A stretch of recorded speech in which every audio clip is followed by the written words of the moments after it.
Bienvenidos a Así, Delata de no, inmediato ahora que está grabando. tenemos que aprobar. Exacto. Bueno, bienvenidos a esta segunda sesión del ciclo de conversaciones con escritores. Hoy día tenemos invitada a Andrea Gestanovic, novelista, cuentista, ensayista chilena, que tuvo la gentileza de acompañarnos en este ciclo. Eh, Voy a darles un par de noticias primero, antes de que partamos. El sorteo de los libros que se hizo en la sesión pasada de la escritora Pia Barros ya llegaron, así que se van a comenzar a distribuir esta semana para que los reciban en su casa los afortunados que salieron sorteados. Y al final de la reunión de hoy también vamos a sortear 10 libros de Andrea, ¿ya? Así que se tienen que quedar hasta el final si quieren participar en el sorteo. No. Eh, Recuerden que pueden hacer las preguntas en el chat, yo se las voy transmitiendo a Andrea. Es más simple ese método porque si no, si abrimos todos los micrófonos, queda la escoba, ¿ya? Así que mantengan sus micrófonos apagados para que así mejoremos el sonido. Bueno, te doy la bienvenida, Andrea. Muchas gracias por estar con nosotros, aceptar esta invitación del Colegio Médico Santiago y del Grupo Sueños para participar en este ciclo. Bienvenida. Muchas gracias, Marco Antonio, por tu siempre gentil y amable comunicación. Para mí es un honor esta invitación. Siempre he admirado la ciencia, pese a que soy humanista. Y bueno, y nada que decir, este último año, 2 años de pandemia, nada más que agradecimiento al Colegio Médico. Como aparece en las redes como Colmet, han sido un vocero legítimo, riguroso, del cual uno confía.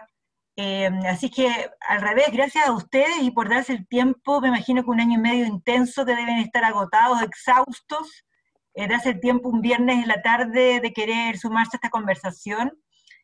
Nunca me habían invitado médicos, así, no, una vez, esta es la segunda. Así que para mí es una novedad, y porque me gustan mucho los diálogos interdisciplinarios. Y, y bueno, y para qué hablar de con la relevancia que ha tomado la ciencia, afortunadamente, tengo muchas ganas de escucharlos y de participar de esta conversación. Excelente, muchas gracias. Bueno, Andrea es bien conocida, nació en Santiago, ella es socióloga de la Universidad Católica de Chile, pero además es doctora en literatura hispanoamericana de la Universidad de California, en Berkeley. Así que sabe mucho de literatura. Ella es novelista, cuentista, ensayista y también tallerista. Uno de sus libros más famosos es la primera novela que publicó, Escenario de Guerra, que fue publicada el año 2000 y que obtuvo el premio primer lugar en los Juegos Literarios Gabriela Mistral y el premio del Consejo Nacional del Libro y la Lectura. Tiene 2 volúmenes de cuentos muy interesantes. Uno se llama No aceptes caramelos de extraños, al cual pertenece el relato que les enviamos en el correo de invitación y que Andrea quiso compartir con nosotros para que se lo enviáramos a todos los asistentes. Ojalá lo hayan leído, si no, por favor, léanlo porque es un relato muy hermoso, muy emotivo y que tiene relación también con la medicina. Además de este libro de cuentos, ella publicó otro que se llama Destinos Errantes, que es del año 2016, que también es muy entretenido. Vamos a hablar de ese libro un poco más adelante. Pero también ella es ensayista. Hay un libro muy interesante que se llama Conversaciones con Isidora Aguirre, que muestra unas facetas desconocidas de esta dramaturga chilena, que en realidad uno la conoce solamente por La Pérgola de las Flores, pero en realidad es mucho más que eso. Y Andrea lo trata en forma muy amplia en su libro. Además de escribir, como dije al comienzo, realiza talleres y también es docente de la Universidad de Santiago de Chile en la Facultad de Humanidades. Tú partiste, Andrea, con esa novela que mencionábamos al comienzo, muy joven, alrededor de los 30 años publicaste esa novela, que tuvo éxito inmediato. Pero antes de eso, ¿en qué momento decidiste ser escritora y cuándo pensaste que realmente podías llegar a hacerlo? Lo pensé al final de la carrera, no porque nunca me hubiese gustado la literatura, muy por el contrario.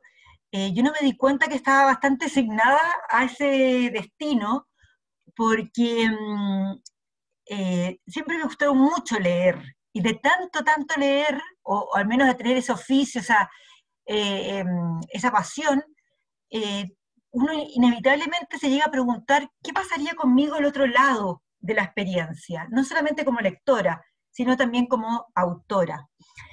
Tuve la suerte de nacer en una casa con libros, porque en Chile a veces eso no es fácil, y además tuve la otra suerte, que fue vivir cerca de una biblioteca municipal.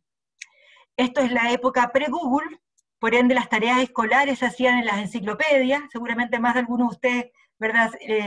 Será un entorno, una, un método que lo entienden. Mis hijos no lo pueden creer, esto de ir a las enciclopedias para investigar.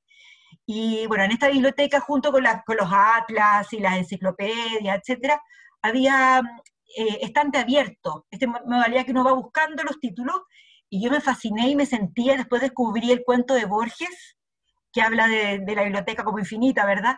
Y sentía eso, una fascinación por los volúmenes, por los colores, por los títulos, y que uno abre un libro y entra a un universo infinito realmente, para el universo infinito, entra a un universo complejo, poliédrico, y para mí fue muy, muy determinante ser lectora de joven, leía mucho, a una edad que quizás la gente no lee tanto. Y luego, otro momento posterior fue la asistencia a talleres literarios. No sé si tal vez alguno de ustedes ha ido a talleres, los médicos son mucho más humanistas de lo que la gente cree, Sí, o, ¿verdad? Yo sé, sí. son sumamente, y de hecho escriben muy bien, uno cuando, bueno, porque también escriben artículos académicos, etcétera, de modo que en la universidad empecé a ir a talleres literarios, fui al de Pía Barros, vi que estuvo invitada, Sí, Pía es una gran maestra, tallerista, generosa, luego estuve con Marco Antonio Laparra, también vi que está invitado, exacto. en dramaturgia, y luego el último que hice más largo, que para mí fue como la especie de graduación, fue con Diamela Altit. Así que nada, tuve la suerte de tener tres maestros maravillosos, y donde los ejercicios, lo que iban pidiendo en los talleres, se convirtió en esa novela, justamente, que partió de una tarea y terminó siendo una novela. Y en esa experiencia yo me di cuenta que eso es lo que yo quería hacer, al menos en mi vida, escribir y leer, y es un poco lo que hago también como profesora. Hice de mi vida Excelente. mi pasión. Leo y escribo y encima por eso me pagan. Así que Qué mejor. por ahí fue el camino. Excelente. Oye, a propósito de tu novela Escenario de Guerra, ahí Uh están -huh. muy bien reflejados dos problemas o fenómenos que han acompañado al ser humano desde hace mucho tiempo. Uh Ya -huh. la guerra y la inmigración, con todas las fracturas personales y familiares que eso provoca. En esta novela tú hablas de la familia, de la violencia, de la soledad y también de esa memoria que de repente aflora para mostrarnos cosas que nosotros queremos olvidar. ¿Cómo nació esa novela? ¿A propósito de qué se te ocurrió escribir eso y te metiste Sí, en un tema tan complejo y profundo? sí. Eh, la- Vino de una tarea muy puntual y nunca me había planteado escribir de eso. Bueno, además que mi primer libro, había hecho unos cuentos antes que la verdad que los olvidé, los tiré por ahí, no eran como un ejercicio de primera escritura. Era una biografía ficcionada, de modo que uno podía tomar elementos, pero realmente no narrarse a sí mismo ni narrar su propia familia. Y a mí me interesó, había un contexto ahí, tanto familiar como contextual en Chile, de todo el tema de la violencia política, de qué modo permeaba la psiquis, la memoria de las personas, sus relaciones afectivas, y de qué modo los hechos traumáticos de esas violencias, ¿verdad?, de contexto, de qué modo se heredaban, de qué modo aparecían en este pequeño laboratorio que es el espacio familiar, que es un espacio que uno nunca se puede saltar, ¿verdad? Como que es como un espacio primigenio. Y, pero al mismo tiempo había otra cosa que me interesaba mucho, quizás aquí cuento lo del contexto, yo nací el 70, por ende me tocó toda la infancia y la adolescencia en dictadura, y tenía esa pregunta por la narración de estos contextos difíciles, políticos, ideológicos, con todo lo que sabemos, ¿cómo los narra un niño, una niña, cuando no comprende todo? ¿Qué herramientas usa? ¿Con qué estrategia da cuenta de ese lugar que no entiende bien? Que bueno, no soy la primera obviamente en usarlo, pero es una estrategia que me interesaba muchísimo, el narrar desde la mirada de un niño, que obviamente yo no era niña, pero ese mundo que se entiende a medias, que se puede digerir a medias, porque tampoco tienes ni el cuerpo, ni las emociones, ni tu área cognitiva completa, esa cosa incompleta como se trabajaba. Y creo que también ahí uní otra cosa que, bueno, después está con Isidora Aguirre, con mis otras, también he trabajado como crítica de teatro en el Mercurio, el teatro como una forma de representación de esa memoria y que podía ser incluso un recurso lúdico para esta protagonista. Y cerrando con esa idea, yo soy hija de inmigrantes, soy primera generación, por ende es como un silencio familiar que yo quería interpretar o llenar con alguna narración. Eh, Mi familia siempre ha sido muy reservada, de modo que nunca tuve mucha información de qué habían vivido ellos. Sí sabía que habían venido de la Segunda Guerra Mundial, que había persecución, eh, que la primera lengua de mis padres no era el castellano, que hubo cosas que quisieron olvidar, y de algún modo eso ocurre muchas veces que la siguiente generación quiere interpretar o una especie de detective de esos secretos o esos silencios familiares. De modo que se unió a eso, y bueno, mi familia viene de los Balcanes, y se tuvieron que ir de un modo bien traumático, por el lado paterno, por el lado materno, mi madre es judía, entonces, siendo muy distinto, la parte balcánica de la judía compartían esa experiencia de migración forzada, y también, bueno, el enorme agradecimiento de que fue llegar a Chile y hacer su vida, tener educación, profesión, familia y todo eso. Así que fue un poco llenar la historia con lo que no tenía, por eso tuve que apelar a la ficción, y la verdad que no es una obra autobiográfica, pero sí toma algunas inquietudes. Sí, hay de hecho historias familiares metidas ahí entre medio, Claro. ficción, ¿ya? De todas maneras. Otro libro muy bueno tuyo es un volumen de cuentos que se llama No aceptes caramelos de extraños. Ujú. En realidad, el título del libro es el título de uno de los relatos que incluye, y además esa es una frase que es muy utilizada por las madres y los padres para advertir a los hijos del peligro de relacionarse con extraños, ¿ya? Ujú.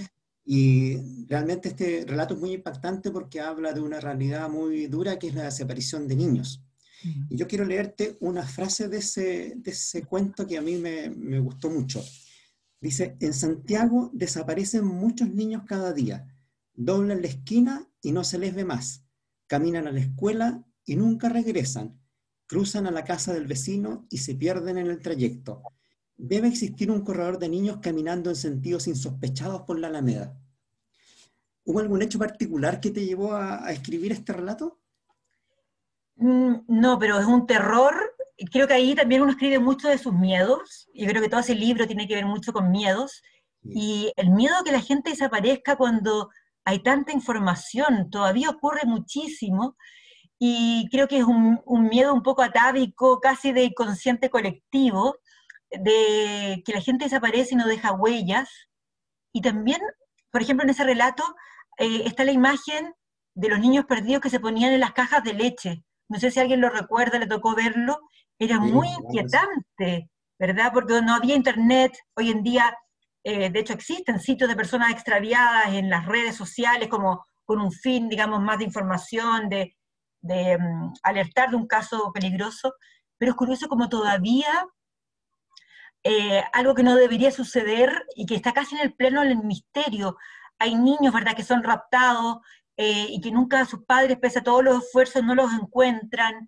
Es un misterio como sin resolver que uno nunca quisiera vivir, porque es ¿verdad?, acerca de un duelo que nunca se puede elaborar, es una doble pesadilla, un doble duelo, y por supuesto, en un modo más oblicuo, más en entre líneas, también está algo muy propio de la historia de Chile, que es todos los detenidos desaparecidos, ¿verdad? Como que es difícil para esos padres cerrar los procesos de duelo.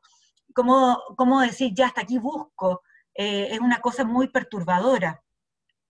Ahora, esas fueron mis intenciones, y me di cuenta, algo curioso con ese relato que tú justamente elegiste, Marco, que me tocó presentar el libro en varios países distintos, y por supuesto en otros países el eco de las dictaduras resonaba, por ejemplo en Argentina, en Uruguay, cuando me tocó presentarlo ahí. Sin embargo, en otros lugares fue muy distinto. Recuerdo una vez que se armó una polémica gigante, y yo miraba solamente, que fue en Portugal. Unos años antes había ocurrido ese caso de Madeleine McCann, No sé si se Ah, recuerdan de claro. la niña que tenía ese ojito, Sí, ¿verdad? Y eso es claro. un ejemplo de una familia con recursos, eran médicos, de hecho, los padres, con recursos eh, intelectuales, capitales simbólicos, culturales, con recursos económicos, que desplegaron una búsqueda global, mundial, con toros, y hasta el día de hoy es un caso no resuelto. No se sabe qué Bueno, pasó con ella. claro, y fue curioso que en Lisboa, yo leí el cuento por azar, no sé por qué leí ese cuento, y la gente se sintió ofendida, y más que enojarse conmigo, creo, como que se destapó la polémica que había interna de la vergüenza que sentía Portugal de por qué había sucedido eso ahí, porque sucedió en un complejo turístico, creo, y cómo la gente se acusaba, y se empezó a armar una polémica como nacional. Unos decían que, qué sé yo, los responsables eran portugueses, que había una red de trata de blanca, otros culpaban a los ingleses, a los padres ingleses y a los ingleses, no sé, veraneando por Europa, a la policía, y se sentían, yo me di cuenta de la gente portuguesa sumamente humillados por ese caso, como vergonzoso, y se echaban la culpa cruzada. Obviamente la mayoría decía que no tenían la culpa, digamos, la gente de Portugal. Y pero creo que, pero claro, más allá de eso, siento que es un tema muy perturbador. Por eso la gente un poco entra esa polémica un poco desquiciada.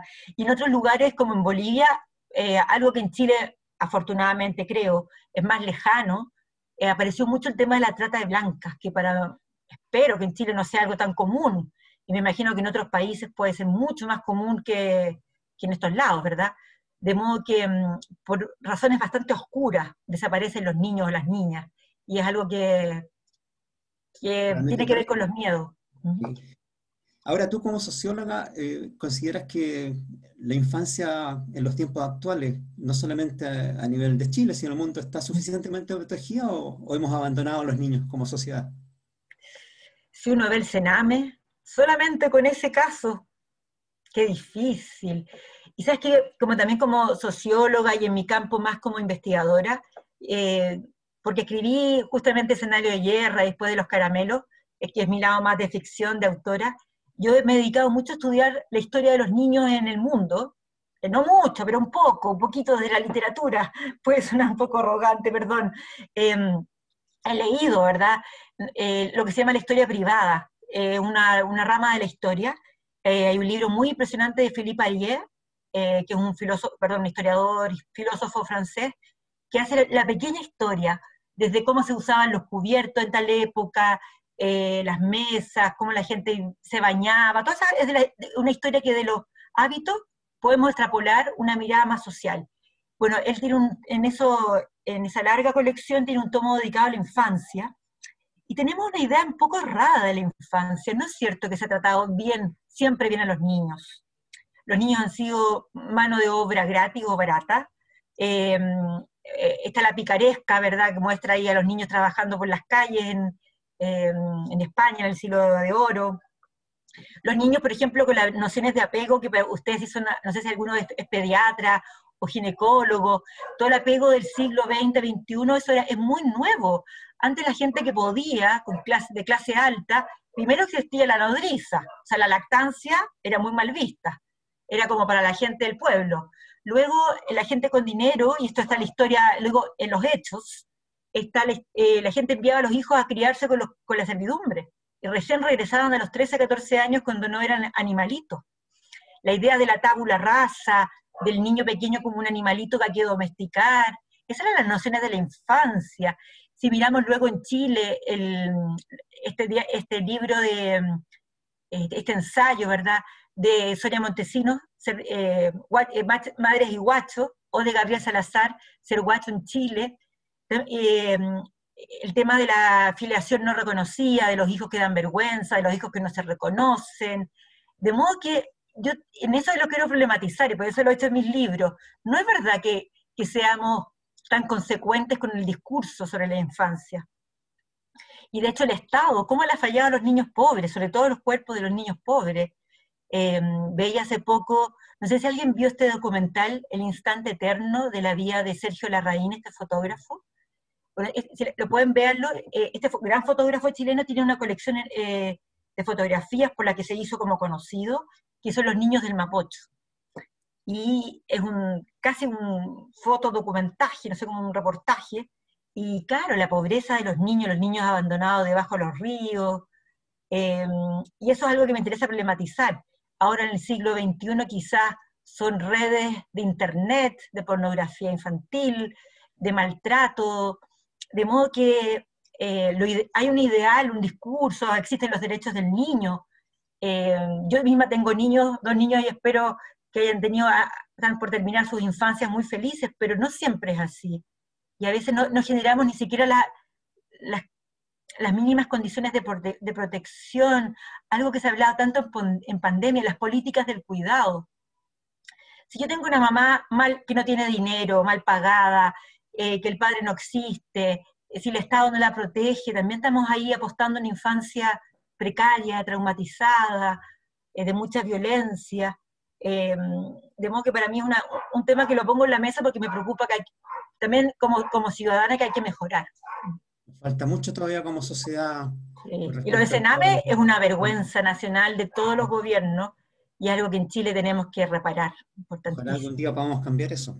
Sí. De ese mismo libro hay un cuento que provocó polémica por otras cosas, Árbol genealógico, Ah, sí.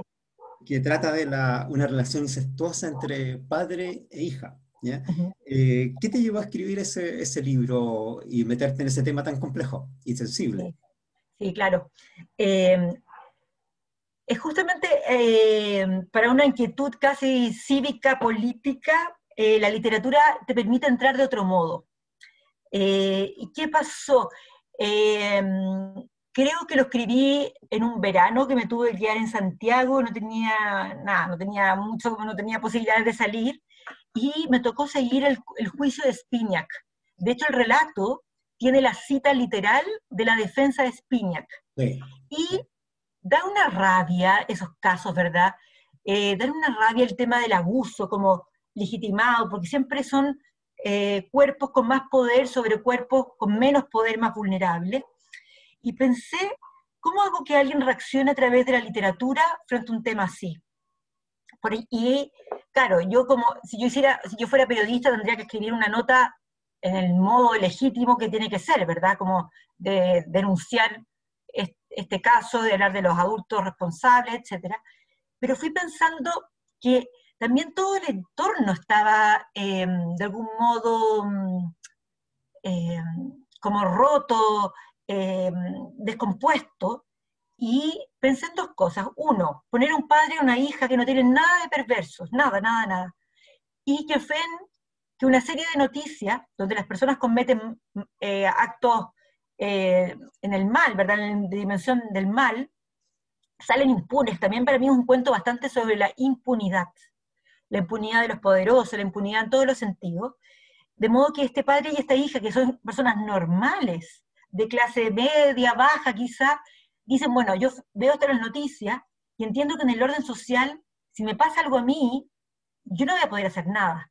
De modo que tienen como una fantasía de salirse del mundo, porque puede que lleguen esos poderosos a sus cuerpos, a sus vidas, y los abusen de algún modo, económicamente, no solo físicamente, puede ser económicamente, políticamente, en derechos civiles, etc. Entonces, para mí, encuentro mucho sobre la impunidad, y yo sé que es de un modo muy indirecto, y luego pensé cómo hacer reaccionar a la gente frente a esto, y quise poner a la víctima como victimaria. Y es como mostrar una especie de tradición que está allá en Lolita, en la novela de Nabokov, con exacto. todas las distancias del caso de ese genio que es Nabokov, de Vladimir Nabokov. Si pongo en los hechos reales siempre la niña es la víctima, no hay duda, pero en la literatura me permite un poco el escándalo para que yo reaccione, que un poco me interesa cómo esa literatura de la crueldad porque te hace pensar. De modo que quise pensar a la hija como la seductora, que es la voz del padre, el padre, ojo, es el narrador, no hay por qué creerle al narrador siempre, y el narrador, que es la voz del padre, nos va contando este cuento y nos va envolviendo en un relato, en una versión de los hechos donde él es la víctima, él es seducido, y seducido al punto de que accede a esta relación, accede al incesto, se van lejos, ¿verdad? Porque también en la naturaleza, en la playa, fuera de la ciudad, no los van a juzgar y al mismo tiempo se van a salvar de estos poderosos corruptos. y ahí un poco fue la estrategia del cuento. No siempre se entiende el cuento y me he llevado algunos malos entendidos, pero Pero al mismo aunque tiempo creo algunas partes que, incluso. sí, pero al mismo tiempo creo que también algunos lectores que lo aceptan entienden como una especie de aparato de pensamiento crítico, espero. Ese relato tú colocas un epígrafe al comienzo de Levi Strauss que habla sobre la moral. ¿Ya? Claro. ¿Cuál es el rol que tú le ves a la literatura en general y a los escritores en relación a la moral ciudadana? Bueno, pueden poner justamente el dedo en la llaga. Y es bien interesante por mi lado socióloga que la moral se va construyendo época a época y tiene cambios que de pronto a nosotros nos chocan. Que, como decía, pensar que antes un buen padre enviaba a sus hijos pequeños a cuidarse con la servidumbre, hoy en día me parecería de un abandono y de un padre que casi yo creo que perdería la tuición de sus hijos. Y antes era la forma, o Levi-Strauss como antropólogo, eh, me tocó leer, lo mismo dice a veces Freud con todas las costumbres monoteístas, que cosas que ahora nos parecen horrorosas, escandalosas, antes no lo eran. Eh, Hay una figura en el mundo andino que se llama, ¿cómo se llama?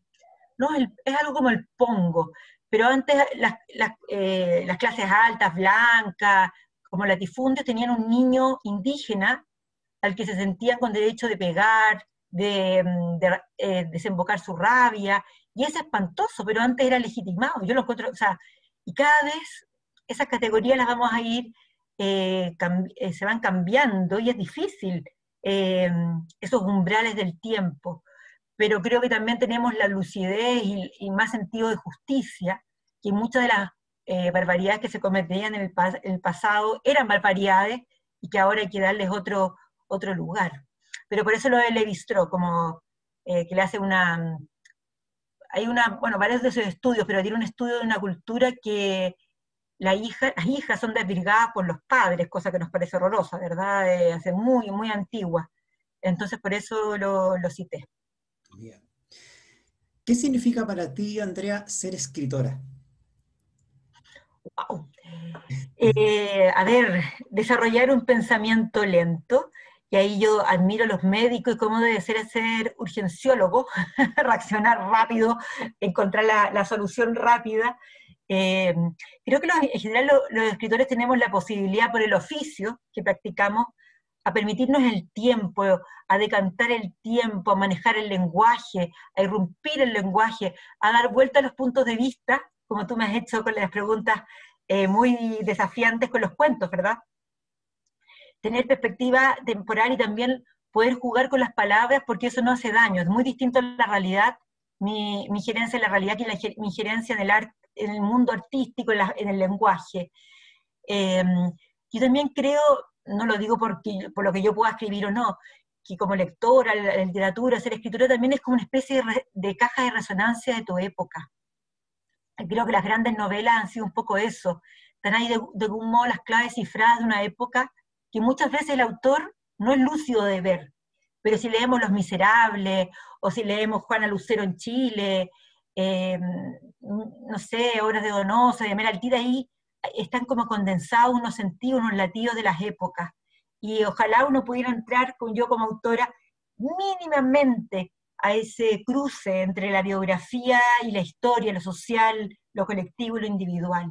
Creo que ser escritora es como trabajar en esa bisagra. ¿Y qué es lo que buscas provocar tú en los lectores? ¿Qué persigues en ellos? Wow, conmoción. Eh, Como yo decía, después leí un ensayo muy bueno de José Ovejero que se llama como la estética de la crueldad, y tanto en pintura como en el cine, pero no una crueldad para hacer daño porque sí, o sea, no daño, ¿verdad? Como por impactar, por escandalizar, sino que creo que a través de literaturas como que de pronto exploran estos espacios más conflictivos, más violentos, de algún modo yo creo que uno empuja a los personajes y de algún modo a la mente de los lectores a la transformación, al cambio. Me interesa el arte en general que produce ese cambio, esa transformación. ¿Y qué es lo que te enorgullece más en tu labor de escritora? De todo lo que has hecho, ¿qué es lo que te enorgullece más como escritora? Uy, a ver, a mí de pronto hay una cosa como más secreta que nos aparece en las redes, que es el diálogo con algunos lectores. Es muy lindo como, es muy conmovedor tocar la fragilidad de otra persona, porque uno también pone su fragilidad. No porque sea tu vida biográfica, yo no hago muchas cosas biográficas, hay cosas geniales, uso mucho la imaginación y todo, pero, pero sin embargo hay una fragilidad, hay algo, cosas que te producen miedo, que te inquietan, que fueron difíciles para ti, cosas no resueltas, etcétera. Y esa correspondencia de pronto, perdón, o eso que cuando alguien se acerca a una feria, es muy linda esas dos intimidades. Luego, la literatura también permite que uno forme a otra gente, es una cadena. Todas las disciplinas tienen eso, ustedes seguramente tuvieron maestros que recuerdan, quizás ahora están formando a gente más joven, y ese diálogo entre generaciones, entre maestro y pupilo, que a veces los pupilos se convierten en maestros de uno también, eh, es muy reconfortante cuando logras que alguien entre en la misma corriente, la misma pasión tuya, y se genere ese diálogo ida y vuelta. Eh, También siento que mis alumnos en la USACH, que son alumnos bien sacrificados, que llegar a la universidad es todo un hito en sus vidas familiares, acompañarlos en su crecimiento personal, verlos graduarse, verlos trabajar, y al mismo tiempo ellos están impactando a la futura educación pública con estos recorridos, estas lecturas que de algún modo me ha tocado guiar. Todos los escritores tienen obras regalonas. ¿Cuál es el libro que has escrito que es tu regalón? ¡Uy, qué difícil! Es como Siempre el, preguntarte qué es tu regalón. siempre el último, porque uno viene saliendo de eso. Eh, bueno, quizás los caramelos, nunca me lo esperé, me ha dado muchas satisfacciones y por eso le tengo cariño, porque salió en Chile, en una editorial pequeñita, y la verdad que ya se ha editado 8 veces, tiene 8 ediciones, pero en distintos países, distintos idiomas. Me ha tocado acompañar el libro en distintos viajes, y también porque escribía algo tan ajeno a mí, tan ajeno a mi vida. Es como, yo leo ese libro y digo, ¿dónde habrá salido? Bueno, de algún inconsciente, ¿verdad? Algún psicoanalista me podrá decir cómo. También viene de muchas lecturas, de muchas películas que he visto, etcétera. Pero es un libro muy ajeno a mí, y eso me produce todavía como una sorpresa, un misterio por resolver. Sí, también los Genial, caramelos. genial. Oye, tú eres una gran lectora, ya siempre has dicho que lees mucho. ¿Cuáles son tus autores favoritos? ¿Cuáles son los que te apasiona leer? Perfecto. Muchísimos, pero siempre uno va formando listas que después dice, oh, me olvidé de este, me olvidé del otro, etcétera, pero tomen en cuenta que mi trabajo es leer todo el tiempo, o como profesora, como jurado, yo también leo mucho, investigo mucho para mis libros, eh, pero bueno, Virginia Woolf fue para mí revolucionaria. Y espero, fue todo, sobre todo las olas, el modo de escritura, el inconsciente, me interesa mucho la parte psíquica, lo íntimo, aparte de narrado desde el punto de vista de una mujer. Luego, otra autora que en esa línea me, me encanta y he comprado todos sus libros es Clarice Lispector, una autora brasilera, que la recomiendo muchísimo, tiene un modo de ver la vida con anécdotas pequeñitas, tiene como un paso metafísico a continuación en sus relatos o en sus novelas.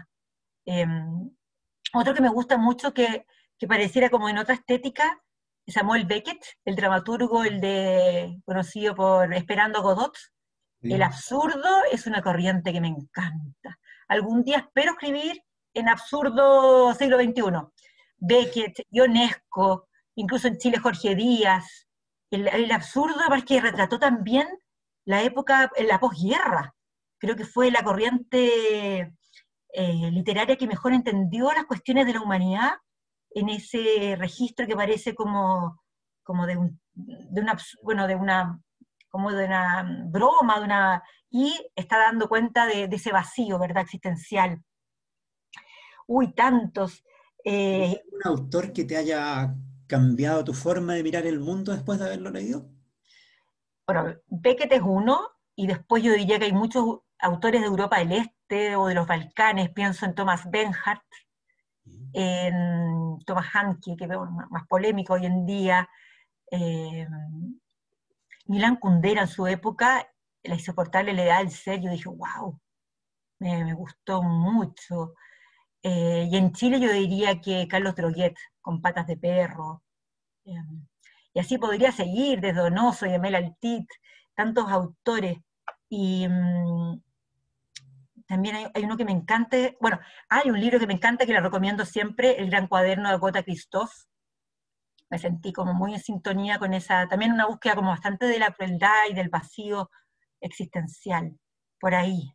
Y podría nombrar tantos más, y bueno, en poesía, César Vallejo, el poeta peruano, increíble lo que hace con el lenguaje, y así.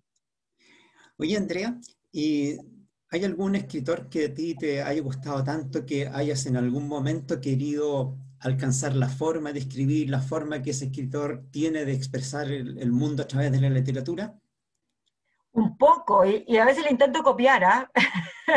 Y es médico psiquiatra, se llama Antonio Lobo Antunes, es portugués, se los recomiendo muchísimo, es una escritura bien difícil, como media de Faulkner, pero en Portugal, y él trabajó mucho tiempo en hospitales, creo que y después logró trabajar medio día en el hospital, no era de terapia, era, no sé si medicación como psiquiatra, yo creo que después trabajó media tarde, medio día después en literatura, está bastante, ha sido muchas veces finalista en el Nobel, en el premio Nobel, yo espero que se lo den antes que muera, porque está un poco mayor y sobre todo enfermo.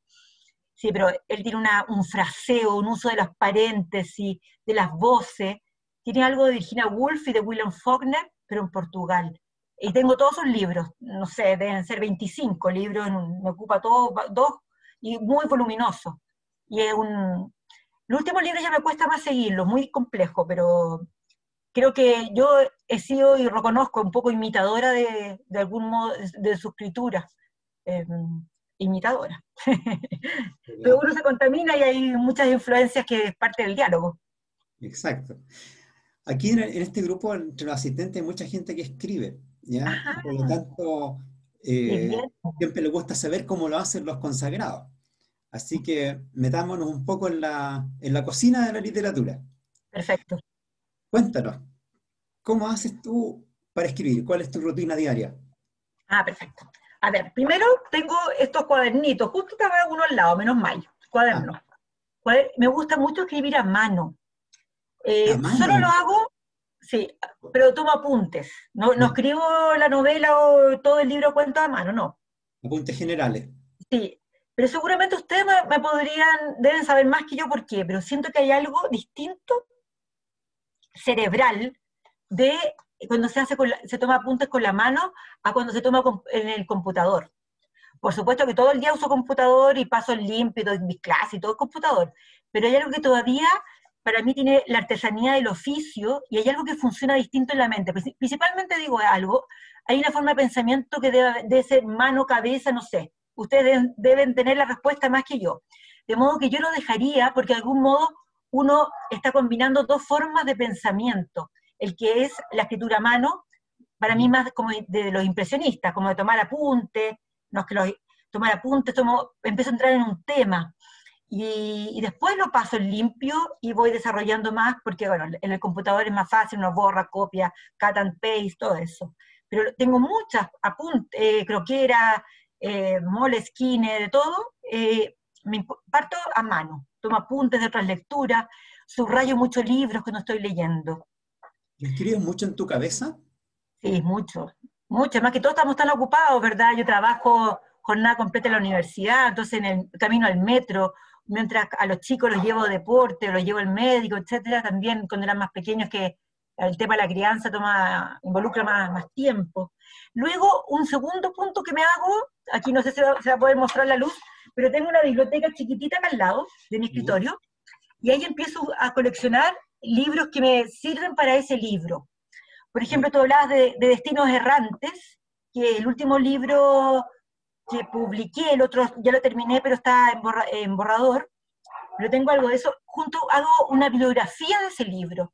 Entonces, por ejemplo, en Destinos Errantes, que era de viaje, Tengo libros de los Balcanes, libros del Medio Oriente, libros de, como unas crónicas de viaje a distintos lugares, muchos libros de viaje de otros autores que han experimentado el tema del viaje, de la frontera, y me hago una pequeña biblioteca, súper importante. Veo películas del tema o estética, busco pintores, fotógrafos, que me hablen de ese tono que estoy buscando en el libro. De modo que la investigación más artística es súper importante. Y luego trato de ensamblar esas partes, escribo con muchos fragmentos y caóticos, no sé si a ustedes les pasará, no desconfían de ese método, y luego misteriosamente se va ensamblando, y cuando ya está armado un borrador, lo hago leer a otras personas porque uno tiene muchos puntos ciegos de sí mismo, se enamora un poco de sus ideas, de sus palabras. Tengo 2 o 3 lectores muy lúcidos y que me hacen devoluciones bien interesantes, y ahí ya pienso en una segunda versión y todo eso. Y cuando te planteas frente a una novela determinada, que ya tienes una idea, ¿qué es lo que construyes primero? ¿Tus personajes? ¿Haces un esquema de la trama, los ambientes? ¿O haces todo así en forma desordenada y después lo unes? Yo soy un mal ejemplo porque soy muy desordenada. Desordenada no soy muy estructurada, porque hay gente que hace unos verdaderos como planificación, unos verdaderos como planos, ¿verdad? Como casita 1, casita 2, como que fuera una casa, como la planificación de un arquitecto. De hecho, William Faulkner, encontraron en su casa que tenía esa forma de escribir. No, en mi caso también, porque siempre ha sido robándole tiempo al tiempo la escritura, y también porque me produce interés el caos. El caos es creativo, el desorden puede ser creativo. De modo que escribir imágenes, más que los personajes, empiezo con imágenes. Por ejemplo, la última novela que terminé ahora, un poco aproveché el encierro de la pandemia y escribí en menos tiempo del habitual un libro que tengo como la primera versión. Me obsesioné con las hamacas. Yeah. Y esa fue como la imagen. Y después me puse a leer de las hamacas y descubrí tantas cosas, como el tema del tejido, del cosido, de cómo, el telar, de cómo se hace. Y fue como la imagen matriz simbólica para dar cuenta de una novela que no es la hamaca, es una excusa. De modo que sí, pienso como más en la imagen. Por ejemplo, en Escenario de Guerra partí con la imagen del teatro, de los escenarios, del niño que juega al como que, como el roleplay, de modo que parto con imágenes generalmente. Y Bueno, después, claro, voy pensando en los personajes, las hablas y todo eso. Perdón, me ese ibas a libro decir. tiene estructurado como acto 1, acto 2, Claro, acto 3. Sí, parece, exacto, cuando uno lee, "Oye, este es teatro, quiero que... exacto. Me interesa mucho mezclar género, que ahora está de moda, pero novela con teatro, novela con ensayo, he hecho crónica de viaje y también es como relato, me interesa mucho mezclar los géneros también. ¿Qué factores utilizas para determinar qué narrador vas a utilizar? Primera persona, Mm, tercera persona, segunda. ¿Hay ¿Quién? algo que utilizas para decidirlo o sale nomás? Más bien sale el narrador primera persona, porque como narro cosas más bien intimistas, me cuesta pensar en un narrador en tercera persona, o los combino, pero claro, en eso quizás puedo ser un poco repetitiva, pero como son temas más intimistas, más privados, queda mejor una voz que narra por sí mismo, eso que casi es inconfesable, que es complejo de verbalizar. Tiendo a tener, a veces combino, pero soy más de la primera persona. Sí. ¿Y alguna vez has reescrito algún relato cambiando a la persona porque te diste cuenta que quedaba mejor de esta forma? ¿Te ha Hay pasado eso? bastante reescritura. Eh, Ahora no recuerdo un caso en particular, pero no me extrañaría. Ay, hay un perro que le hicieron algo. Eh, Corrijo más, ¿sabes lo que? Sí, más que en cambiar la persona me he dado cuenta que corrijo y he hecho que siempre los textos más económicos. Creo que algo que he aprendido es la síntesis, en los elipsis, algo que de pronto toma años aprender a escribir de un modo menos explicativo, con más elipsis. Eso sí, no, me doy cuenta de la reescritura. Todavía no recuerdo de cambio de persona, pero es un interesante ejercicio. De hecho, un ejercicio que yo le pido a mis alumnos, que lean Sí, un relato y después lo escriban en otra persona y lo ejerciten. Sí, es un exacto. buen ejercicio. y en qué momento tú te das cuenta que un relato está listo? O sea, puede salir Mm, del horno ya, independiente sea un cuento o una novela. qué difícil. El momento exacto, como que va tomando forma, me imagino que se debe parecer un poco a lo que, espero, a lo que le ocurre a los escultores, porque uno siempre podría, o a los pintores, uno siempre podría, eh, pues como que sientes que todos los sentidos, como que se va redondeando el objeto narrado.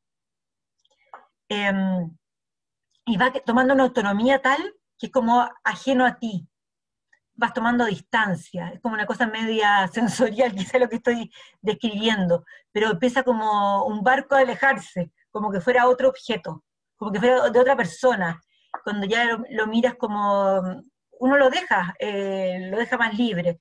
Sí, yo creo que también uno lo da cuenta por el vínculo que tiene con el material escrito. Yeah. Quieres que corra, que lo lean, que dé vueltas, que se aleje y de ti. No seguir ahí revisándolo, inmiscuida, reescribiéndolo, agregando. Y en el caso de los cuentos, ¿cuáles son las características que para ti determinan que es un buen relato? Ujú. Cuando... Sí, a diferencia de esta teoría excelente de Julio Cortázar, del cuento por knockout, a mí me Exacto. gusta el cuento por la yugular, que comience por la Ya. yugular. O sea que la primera Impacto frase, inmediato. yo trabajo mucho el primer párrafo, que te atrape, que sea como un mordisco casi. Sí, mucho más que el knockout. De hecho, mis finales son bien ambiguos, fueron medio ambiguos, más poéticos, quizás me han dicho. Pero el primer párrafo es un trabajo joyería, lo reescribo hasta que como que te tome por sorpresa, algo muy descabellado, que sea muy inusual, con una imagen muy poderosa, porque me interesa mucho escribir con imágenes, lo plástico, lo poético. Y que te enganche al lector, esa es la Claro, idea. exacto. Dentro de todo lo que has leído, si tuvieras que recomendar un cuento solamente y una novela, ¿cuál recomendarías y por qué? Es difícil la Wow. pregunta, pero tú has leído Sí. mucho. Hay un cuento que se llama Peras Podridas, de Herta Miller. Herta Miller es una autora rumana que quizás les va a sonar un poquito porque ganó el premio Nobel hace unos 6 7 años. Sí. Se encuentra en Chile. Y ese cuento, Peras Podridas, también narrado desde un niño pequeño, da unas claves familiares y lo que sucede en ese pueblo en Rumania, en la época Ceausescu, muy bueno. Y wow, novela y tantas maravillosas. Eh, qué difícil. A ver, descubrí hace poco una autora mexicana que se llama Verónica Gerber, que es artista visual y escritora. Y me pareció que esa condición, de hecho tiene como trabajo artístico unos grabados dentro de la obra, de la novela, y me pareció muy sutil, muy profundo y muy contemporáneo. Verónica Berger, se llama Mudanza, el libro. Vamos a buscar esas dos recomendaciones entonces. Tú recién hablabas de tu libro Destinos Errantes, que, claro, es como una crónica de viajes, pero son viajes bien especiales, no son viajes físicos, son viajes emocionales también. Claro, Es claro. como cruzar fronteras emocionales. Eh, ¿Cómo nació ese libro y qué quisiste mostrar con eso? Uh-huh. Bueno, yo diría que ese libro es bastante regalón, porque es el libro que ha acompañado mis 20 años de trabajo literario. Tienen son 8 crónicas. Hay crónicas que escribí hace 20 años atrás porque de algún modo toman muchos viajes que he hecho. A todos estos lugares tuve que ir varias veces. Por ejemplo, la crónica que abre el volumen es uno que se llama Sarajevo Underground. Mi familia es de Sarajevo, entonces yo conocí este país post guerra de los Balcanes, entonces fue bien traumático ir, eh, a reencontrarse con estos fantasmas familiares, con estas memorias interrumpidas, que yo les decía que de algún modo la genealogía, las siguientes generaciones tratan de unir estos eslabones estallados, y bueno, ahí también, más allá del vínculo genealógico particular, es como pensar el desastre, la ruina humana, cómo un país puede llegar a tal nivel de guerra civil, de intolerancia, de muerte, etcétera. Entonces, para mí todo este libro son viajes, como dices muy bien tú, no son tal cual, no es que yo esas cosas las había hecho, hay cosas como, ¿cómo se llama? Imposibles de hacer en un viaje, son más bien fantasías, viajes psicológicos, emocionales, pero, pero sí, fue como, también me interesó poner a una mujer a viajar sola, a recorrer los espacios públicos, a narrar la memoria, a narrar estos conflictos nacionales, las rupturas que hay en la violencia de la historia. Eh, Así que, bueno, Destino de Errantes tiene un poco ese recorrido. ¿Y cuál es el paralelo que tú haces entre los viajes y la literatura, en términos Bueno, genéricos? ajá. Es que creo que hay una metodología en la que se comparte el asombro. Creo que cuando uno viaja, más que turista, como viajero, no es que vaya a un viaje con un poquito más de riesgo, un poco más con una actitud más interna. Quizás no es que no tenga que ser ir a la Himalaya, no, puede ser cualquier viaje, pero con una actitud más de viajero que de turista. Estás todo el tiempo enfrentado a estímulos nuevos, a rehacer cosas, a repensar rutas, y tiene mucha materialidad, ¿verdad? El viaje es lugares, mapas, medios de transporte, y hay algo que me interesa como metodología, que es narrar en movimiento, narrar en desplazamiento, incluso narrar caminando, porque creo que en general la literatura tiene mucho esto de estar quieto, escribiendo, como les debe suceder a ustedes, a los que escriben, y produce cierta claustrofobia. Yo también tengo mucha energía y soy muy patiperra, entonces quise vincular estas dos grandes pasiones, que es viajar y escribir. Y creo que también la experiencia humana en movimiento, en desplazamiento, cuando incluso escuchas un idioma que no entiendes. No sé, vas a Turquía, no entiendes turco. Hay algo en tus ondas cerebrales, hay algo con lo desconocido, con eh, repactar categorías cognitivas, emocionales, que me parece súper desafiante y como un buen alimento para el relato, para la escritura, para ese tipo de viaje. El viaje, yo creo que cuando uno escribe se embarca en un viaje. Y si lo haces aparte literalmente con todo lo que implica viajar, se produce un doble efecto. Es la pasión por la aventura, tanto en el viaje como Exacto, en la literatura, sí. ¿cierto? Cuéntanos un poco de tu ensayo de Conversaciones con Isidora Aguirre. ¿Cómo te metiste en ese libro? ¿Qué significó para ti? Un trabajo muy extenso de investigación, de entrevista. Sí, no, una maravilla y un regalo de la vida.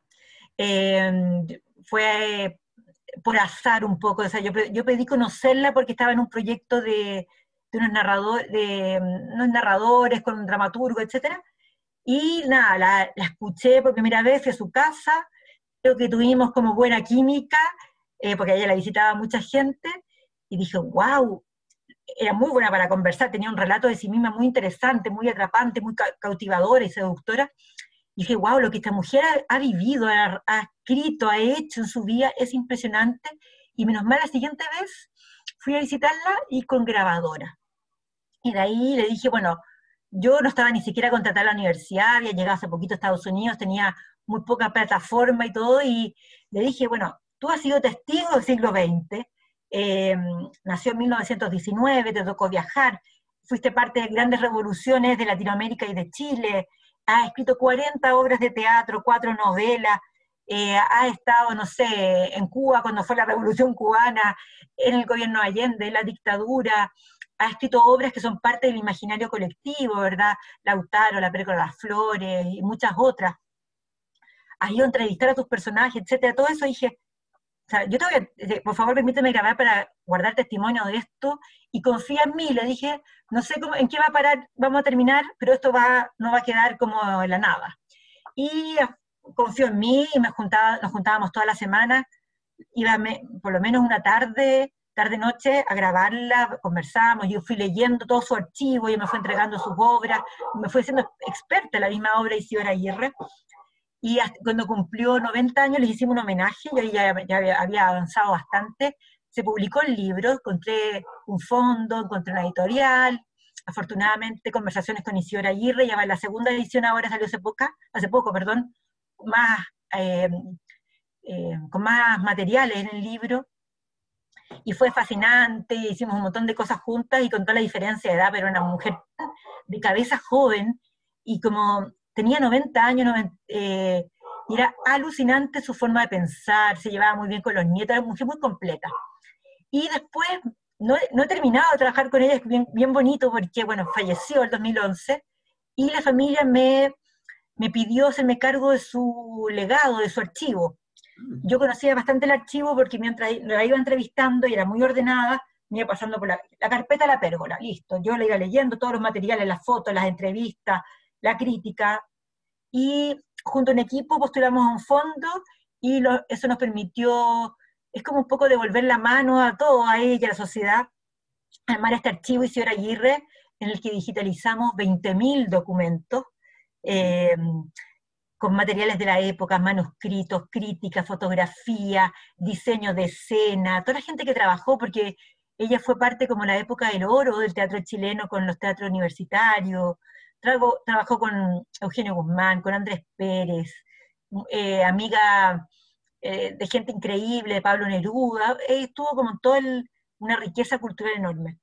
Y ahora estamos a sacar sus obras completas, no habían sido publicadas como tal, como en un solo volumen, y también tenemos ese acceso público, ese acervo eh, de todo el material, y que lo usan muchos tesistas, compañías de teatro, y bueno, íbamos a hacer más cosas, pero nos tocó el estallido de la pandemia. Íbamos a hacer una itinerancia con algunas de las obras, con exposiciones, y bueno, ya saben todo lo que pasó, así que ha sido un poco más de bajo perfil y más de Zoom y todo eso. Pero tu ensayo ya en sí mismo es un documento histórico, realmente con Un una poco, cantidad de información que es desconocida sí. para la mayor parte de la gente. Así Sí, les que, recomiendo. Ese libro ahora está en Cuarto Propio, estuvo agotado, descontinuado mucho tiempo, y la editorial Cuarto Propio tiene un precio subvencionado porque fue parte del Bicentenario, así que si la quieren leer es muy, no por mí, ella, lo que cuenta ahí es muy interesante. genial. Bueno, no puedo dejar de preguntarte de tus talleres, Andrea. Ujú. Cuéntanos, ¿cuáles son el propósito de los talleres? ¿Cómo los haces? ¿Cómo se desarrollan? Cuéntanos un poco de eso. Sí, claro. En los talleres, a diferencia de las clases universitarias, donde yo tengo que, de verdad, explicar y dar cuenta de un corpus literario importante, de cierto canon y contracanon, etcétera, los talleres literarios, yo creo que la principal meta es que cada uno encuentre su voz, su imaginario, que es una palabra que he usado otras veces, ¿verdad?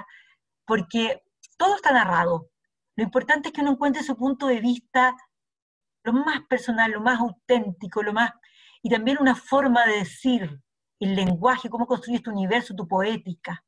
Y creo que los talleres literarios intentan hacer esa búsqueda. Hay gente que lo logra rápido, otra gente que le toma más tiempo. También creo que los talleres literarios, así como un taller de reparaciones, de mecánica, de materialidades, también enfrentar a la persona a otros ejercicios, a otras lecturas. Me encanta el tema justamente de encargar ejercicios que uno nunca haría, desde tomar una foto tachada, me gusta trabajar con materiales, incluso le he pedido ejercicios que recuerdo. A usted les puede sonar más factible, traer una radiografía que a uno le hayan hecho.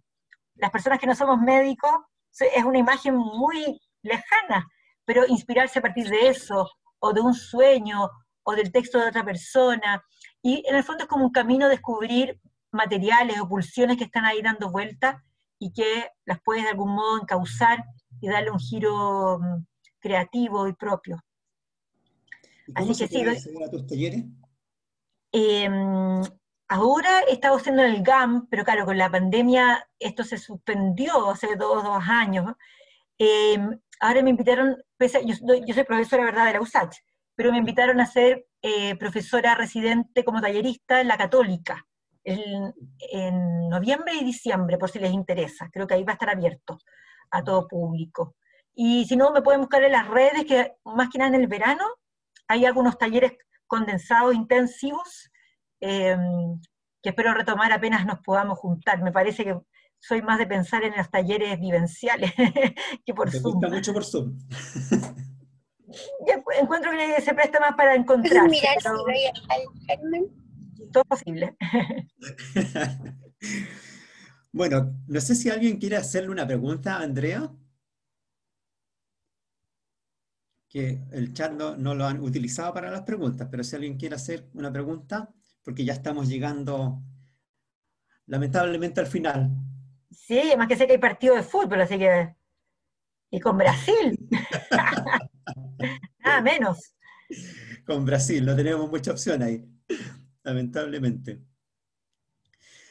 Bueno, Andrea, ha sido realmente un gusto conversar contigo. Podríamos estar muchas horas conversando porque realmente es muy entretenido y tienes mucho, mucha literatura detrás tuyo, así que ha sido tremendamente interesante.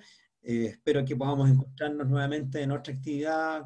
Hemos activado mucha actividad cultural en el Colegio Médico, así que si hacemos algo más, te vamos a invitar nuevamente. Por favor, por favor. Y Marco Antonio, gracias por tus incisivas y preparadísimas preguntas. ¿Vieron cómo me tuve las cuerdas?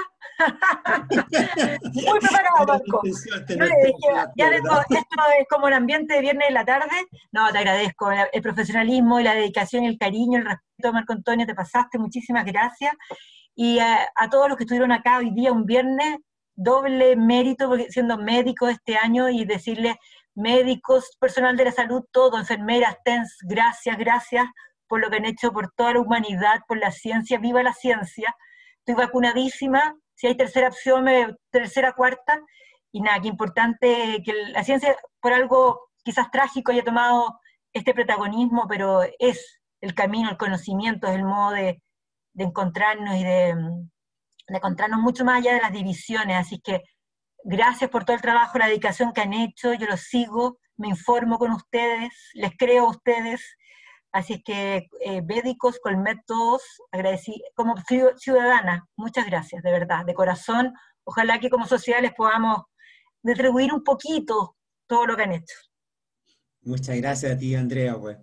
Y a nuestros asistentes no se vayan porque ahora vamos a ver los libros de Andrea. Muchas gracias. Espero encontrarlos, leerlos, porque vi que hay unos que escriben y cuenten conmigo para lo que quieran. Y bueno, yo uso redes, ahí me pueden localizar, ahí voy publicando las cosas. También tengo una página, así que ahí lo pueden compartir después, Marco, y Perfecto. podemos mantener cierto contacto. ¿Vale? Excelente, excelente. Muchas gracias, pues. Muchas gracias a ustedes, buen fin de semana, que descansen y que ganemos. Igualmente, descansa y cuídate. Igual, que Ah, estén muy bien, Andrea. gracias. Ay, no puedo. Nicole. Nicole, que nos acompaña la periodista, si está por ahí, nos puede contar cómo anduvo el sorteo. Y aquí estamos. Bueno, Ahí gracias estás. a todos y todas por participar. Hicimos este sorteo que es aleatorio con la aplicación sorteo y les cuento las y los ganadores del libro de Andrea: María Virginia, Blanca Vial, Angélica Monreal, Catherine Falcaus, Osvaldo Béjares, Pat Moila, Sergio Muñoz, Adriana Piña, Fabiola Coronel. También ganó en este sorteo, así que le agradecemos. ¡Bravo! El día lunes a primera hora, muy tempranito, para revisar todos los datos de el lunes a primera hora van a recibir un correo por parte de la secretaria del Colegio Médico de Santiago. Muchas gracias a todas y todos por participar hoy. Sí, solo verificar, sí, porque el único requisito que tenemos es que la persona viva en territorio de Chile continental para hacer el despacho. Lamentablemente no nos da para más. ¿Todos cumplen con ese requisito? No hay ninguno que sea de otro país o de Isla Pascua o de Antártida. Bueno, Ya. Antártida. Entonces, en este caso, porque la vez pasada lo hicimos que cada ganador tiene que escribir al regional. En este caso se les va a contactar el lunes. Ya, perfecto, para que quede eso claro y no nos confundamos. Excelente. Al ingresar, cuando se inscribieron, como pusieron su correo Perfecto, electrónico, claro. entonces ahí lo sacamos y tenemos una claridad. Podemos hacer el despacho a la dirección que nos indiquen. Ya, pues buenísimo. Entonces el próximo viernes tenemos de invitado a quién, Marco Antonio. Pablo Simonetti. Pablo Simonetti ahí para que entiendo que no hay 7 de la partido tarde. o no debiera haber, así que ahí vamos a tener menos conflicto ahí de horario. Excelente, muchas gracias a todos por su participación y los esperamos el próximo día. Chao. Gracias, muchas gracias a todos. Gracias.